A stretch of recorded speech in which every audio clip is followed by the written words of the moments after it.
משיחנו ינהיג קהילתנו כולם יוצאים לקראת כל עזיז רבי דאגון ביתו אשרי כל משפחת ביתו כל אחד הוא יבכו מקובלת תפילתו לפני אלוקים אשרי משפחת Shalom Abracha, que le bon Dieu vous protège, j'espère que vous êtes bien chez vous. Bonne fête de Sukkot, bonne fête de Simchat Torah, que le bon Dieu vous protège, vous donne Bracha ve'atzlacha. Mes amis, dans la vie, il faut savoir tourner la page. Vous savez, chaque année, après Rosh Hashanah, Kippour, Sukkot, on commence par le livre de Bereshit. On termine tout le livre de la Torah que nous avons lu depuis Simchat Torah de l'année dernière. Et cette année, Simchat Torah, on termine la dernière paracha et on commence Bereshit. Dans la vie, il faut toujours savoir tourner la page. Dans la vie, toujours on sait, on termine quelque chose, il faut recommencer une nouvelle chose. C'est pour ça qu'on dit, il y a Tihet Amitim, la résurrection. Une fois que la personne est morte, après 120 ans, lorsque Mashiach va venir, ce mort-là, il va revivre. Il y aura, sa page de mort, de mortel est passée, maintenant, il revient encore. Mes amis, j'ai vu un petit vidéo de certains insectes, c'est la folie, hein, qui vivent, et après ils rentrent dans la terre, ils vont mourir dans la terre pendant 6 ans, et après 6 ans, ils vont revivre. C'est de la folie. Il y a aussi certains grenouilles qui vivent dans les montagnes de neige, qu'ils vont mourir, vont être gelés, le cœur va s'arrêter et tout, pendant tout l'hiver, et après une fois que il commence à faire beau temps, ils vont se décongeler, ils vont revivre.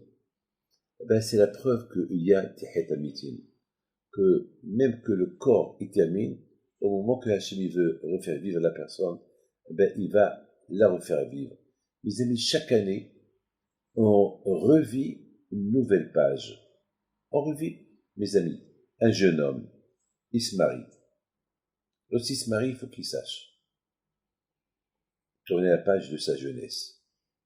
Il y a une femme, malheureusement, elle s'est mariée, mais elle continue toujours à sortir avec ses copines, et elle est aussi sortir, aller danser avec ses copines comme avant. Son mari, il n'a pas accepté. Attends, on est mariés. Elle dit, oui, mais c'est mes copines, je fais rien de mal, c'est pas grave, c'est pas grave, mais c'est grave. Il faut tourner. Tu étais jeune, tu as vécu une vie, mais toi tu es marié, c'est une autre vie. Il y a aussi beaucoup des jeunes hommes qui continuent à sortir, à prendre des vacances avec les copains. Non, c'est pas normal. Mais toi, tu as une femme, tu as une famille, il faut savoir tourner la page. Il faut savoir tourner la page. Je comprends pas. Je me rappelle une fois, j'étais dans un mariage, et il y avait le Hatan avec un Kala. En plein mariage, le Hatan, il était en train de voir ailleurs. Et j'ai vécu un moment spectaculaire. Je voyais qu'il a fait un clin d'œil à une fille, lointaine. Et pendant le mariage, je lui ai dit, mais t'es fou ou quoi? Mais tu viens de te marier? Il me dit, mais c'est ma ex, elle me fait de la peine, la pauvre. Je lui dis, elle te fait de la peine? Ah, pourquoi tu t'es marié? Je voudrais bien être bien avec elle. Mais non, maintenant, elle doit tourner la page. Et si tu veux rencontrer quelqu'un, de toute façon, elle n'a pas le droit d'aller avec toi, et toi, tu n'as pas le droit d'aller avec elle. Marcher ensemble, c'est fini, c'est ta femme. Il faut savoir tourner la page. Il y a des gens qui ne veulent pas tourner la page. Ils veulent rester encore avec les souvenirs d'avant. Hachem, il a fait que après Rosh Hashanah, Kippour, Sukkot, on recommence, on tourne la page, on recommence encore l'histoire de la création du monde. Mes amis, je voudrais, vous dire quelque chose. Il y avait quelqu'un, ici à Ra'anana, qu'il a fait teshuva avec nous, Baruch Hashem, il s'est beaucoup rapproché de la Torah. Il voulait aller habiter à Abu Dhabi. Parce que, il y a 3-4 mois, je lui dis non, pas maintenant, jusqu'à après Sukkot. Et Baruch Hashem, entre-temps, et il y a maintenant la paix entre Israël et Abu Dhabi, les Émirats arabes. Donc maintenant, il me dit, Rabbi David, je fais quoi maintenant? Je dis, maintenant tu peux y aller. Et grâce à Dieu qu'il y a la paix, tu peux y aller.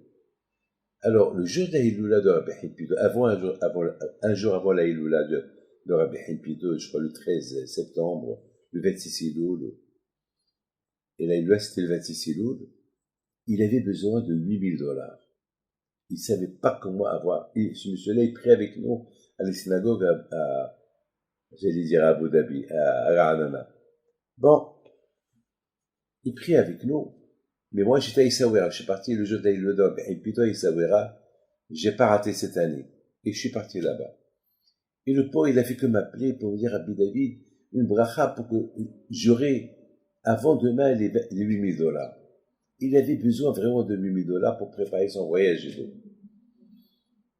Maintenant, il me raconte, hein, et j'ai la lettre, il me l'a confirmé, il me raconte.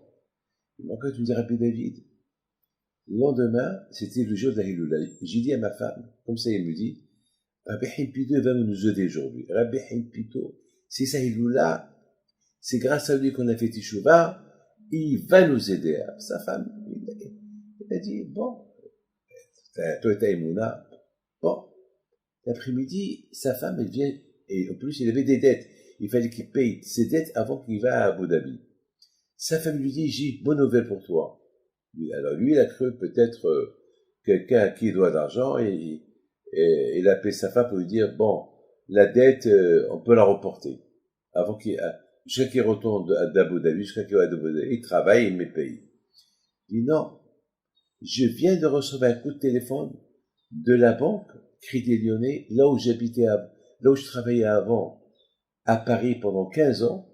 Ils m'ont appelé, m'ont dit, vous avez $8,000, l'équivalent de $8,000, on fait quoi avec?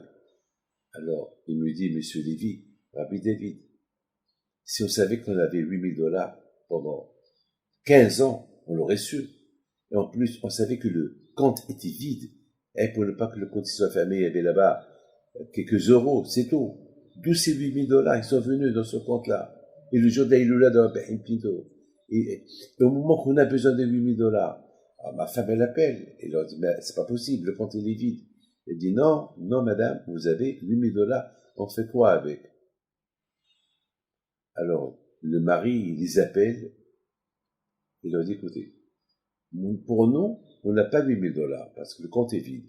Mais, voilà, si vous pouvez nous les envoyer, voilà notre compte en Israël, et si un jour vous trouvez que c'était une erreur de la banque, alors on vous les redonne.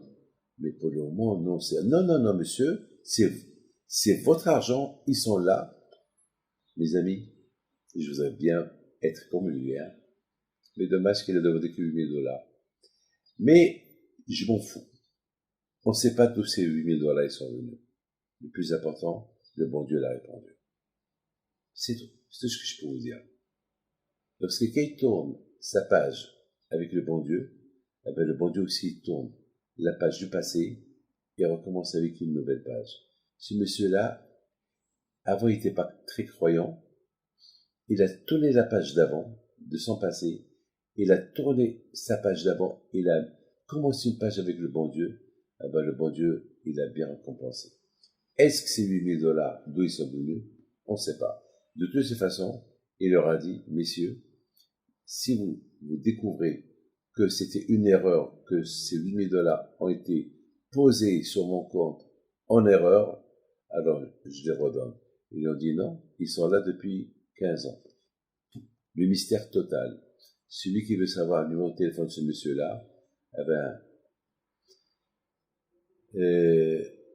je demanderai au monsieur, s'il veut, par sa gentillesse, appeler le monsieur et lui raconter son histoire. Mais je ne peux pas vous donner plus d'informations. L'information, elle est là. Que Que le bon Dieu vous protège. Bonne fête. À très bientôt.